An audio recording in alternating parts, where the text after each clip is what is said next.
So hey friends, welcomes to our Rohit classes. And देखिए दोस्तों, इस वीडियो में हम बात कर रहे हैं रीट के लिए। जो जितने विद्यार्थी हैं जिन्होंने रीट का एग्जाम दिया, तो पासिंग मार्क्स कितने उनको चाहिए होंगे, यानी रीट पास करने के लिए मिनिमम कितने मार्क्स आपको लाने हैं, यानी कम से कम कितने मार्क्स पर आप लोग पास हो जाओगे, तो उसकी हम बात कर रहे हैं। आपका पेपर होता है दोस्तों 150 नंबर का। तो यहाँ पे देखिए, एक तो जितने भी विद्यार्थी हैं जिनके सारे क्वेश्चन पेपर से जो कि एग्जाम के बाद में ले लिए गए थे, तो अब है जो कि ऑफिशियल वेबसाइट पर डाल दिए गए हैं सभी के पेपर्स है, जो कि 3 शिफ्ट में आपकी एग्जाम हुई थी। शिफ्ट फर्स्ट में लेवल 1 की एग्जाम खत्म हो गई थी, शिफ्ट 2 में और शिफ्ट 3 में भी आपकी लेवल 2 की एग्जाम चली थी। तो तीनों के तीनों परीक्षाओं के जो भी पेपर हैं वो आपके ऑफिशियल वेबसाइट पर डाल दिए गए हैं। ऑफिशियल आंसर की अभी हालांकि इन्होंने जारी नहीं की है, लेकिन डेट दे रखी है कि 24 या 25 तारीख तक मान लो होगी ऑफिशियल वेबसाइट पर आपकी आंसर की भी जारी कर देंगे। बात करते हैं मिनिमम पासिंग मार्क्स की, कि कितने मार्क्स पर आप लोगों को यानी पास हो जाओगे। जैसे कि ओबीसी का क्राइटेरिया अलग दिया हुआ है, एससी का अलग है, एसटी का अलग है, ईडब्ल्यूएस का अलग है। तो बात करते हैं कि कितने कितने मार्क्स पर आप लोग पास कर पाओगे। तो सबसे पहले इस चीज़ को जानने के लिए आपको अपने मार्क्स ऐड करने हैं कि आपके कितने मार्क्स आ रहे हैं, आप एलिजिबल हो रहे हो या नहीं हो रहे हो, रीट पास कर पा रहे हो या नहीं कर पा रहे हो। तो आपको कितने मार्क्स आ रहे हैं, आपको इन चीज़ों को ऐड करना है। ऐड करके आप लोगों को कमेंट बॉक्स में जरूर बताना है कि आप लोगों के कितने मार्क्स आए।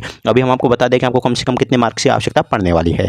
देखिए यहाँ पे देखिए कैटेगरी वाइज डाला है, categorize required minimum qualifying marks for REET answer key, यानी रीट में जिन विद्यार्थियों के यानी अनरिजर्व्ड कैटेगरी है, यानी जनरल है या फिर अदर कोई कैटेगरी है। तो यहाँ पे देखिए जनरल कैटेगरी के लिए कितने चाहिए होंगे, हमें 60% मार्क्स की है जो कि आवश्यकता पड़ने वाली है। उसके अलावा यहाँ पे देखिए एसटी कैटेगरी का दे रखा है, यानी 55% पे आपका हो जाएगा, यानी 55% आपके मार्क्स आ जाते हैं तो आप लोगों का एसटी कैटेगरी में आपका यानी रीट प्री क्लियर हो जाएगा। और टीएसपी का यहाँ पे 36% दे रखा है। अगर आप इनकी मार्क्स यानी अगर आप इनका परसेंटेज निकालोगे तो 60% का आपको हो जाएगा दोस्तों 90 मार्क्स, यानी 90 मार्क्स आपके आ जा रहे हैं अनरिजर्व्ड कैटेगरी में, तो आपकी रीट प्री क्लियर हो जाएगी। वहीं पर अगर एसटी में अगर यानी 60 यानी 55 दे रखा है, 55 का मतलब आपके सीधा है दोस्तों 82.5 है, यानी आपके 82.5 नंबर का एक तरह से है, यानी आपके टोटल आपके 83 नंबर चाहिए। यानी आपके एसटी कैटेगरी में कितने नंबर चाहिए, यहाँ पे 83 चाहिए। वही इनका भी देखिए 85 यानी यहाँ भी 83 नंबर चाहिए। एससी, ओबीसी, एमबीसी, ईडब्ल्यूएस इनका भी कितना चाहिए, 83 नंबर पर ही इनका रीट प्री है जो कि क्लियर हो जाएगा। तो ये जो कुछ मिनिमम मार्किंग है जो कि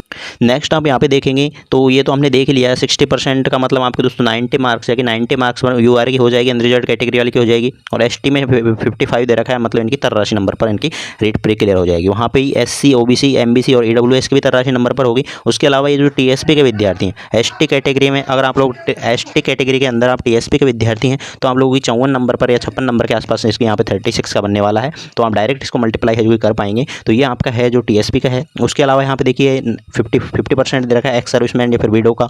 पीडब्ल्यूडी का यहाँ पे 40% दे रखा है। और ये आपके यानी सहरिया ट्राइब का यानी सहरिया जनजाति का यहाँ पे 36% दे रखा है। तो ये है मिनिमम मार्क्स। जितने इतने मार्क्स अगर आप लोगों के आ रहे हैं, रीट प्री क्लियर हो जाएगी आप लोगों की रीट प्री क्लियर। अगर आपके इतने मार्क्स आ रहे हैं तो आप लोगों के जो मास्टर पेपर है वो ऑफिशियल वेबसाइट पर अपलोड कर दिए हैं, तो उनके जरिए आप लोग अपने आंसर की मैच कर सकते हैं। आंसर्स भी हमने आपको टेलीग्राम पर प्रोवाइड करवाए गए हैं, तो उनसे भी अपने आंसर की आप लोग जो कि मैच करते रहिए। और कितने मार्क्स आपके ऐड हो रहे हैं, कितने आपके मार्क्स आए हैं, तो आप लोग कमेंट करके भी बता सकते हैं। आगे की जो भी अपडेट्स होगी रीट रिलेटेड वो आपको देखने को मिलने वाली है। ऑफिशियल आंसर की आपकी 24 या 25 को जारी हो जाएगी, तब आप और अच्छे से है जो कि अपने आंसर्स को मैच है जो कि कर पाएंगे। उसके बाद में आपत्तियाँ लगेंगी कि कौन सा मार्क्स एक्सेप्ट किया जाता है, कौन सा यानी जो क्वेश्चन है वो एक्सेप्ट किया जाएगा, कौन सा क्वेश्चन रिजेक्ट किया जाएगा, उसको लेकर काफ़ी आपत्तियाँ भी लगने वाली है। तो चलिए इसी तरह से रीट का सिलसिला चलता रहेगा और हम आपसे इसी चैनल के माध्यम से मिलते रहेंगे।